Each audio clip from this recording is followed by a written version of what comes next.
هيدي من أهم المغاور الموجودة بشمال لبنان وما بتفتح إلا بالصيف. بس شو اللي بيميزها وشو اللي حتشوفوا فيها؟ خلنا نشوف. راح أعطيكم 5 معلومات وتفصيل كامل بفيدكم كتير لتعرفوا شو تاخدوا معكم وانتوا رايحين تزوروا المغارة. أولا الطريق والمشوار.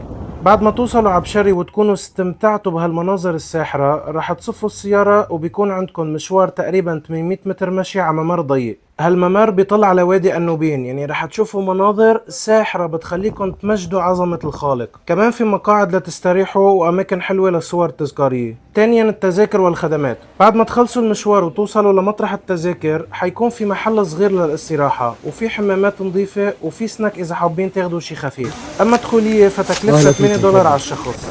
ثانيا موضوع البرودة. هلا كونه موقع المغارة بأعالي الجبال الجو بداخله بارد حوالي 7 درجات، فإذا بتبردوا بسرعة نصيحة خدوا معكم جاكيت أو أي شي خفيف لتكونوا مرتاحين.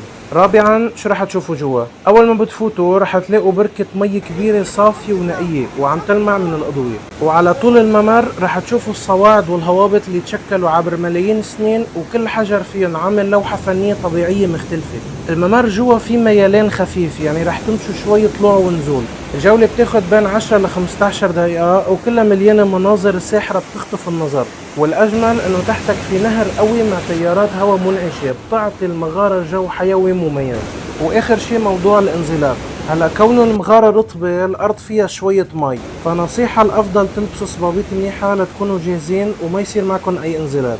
الخلاصة المغارة تجربتها كتير مميزة، فيها مغامرة واستكشاف وكتير منعشة بسبب المي والهواء. فإذا كنتوا عم تعملوا سياحة بلبنان زيارة مغارة قاديشة فعلا بتستاهل.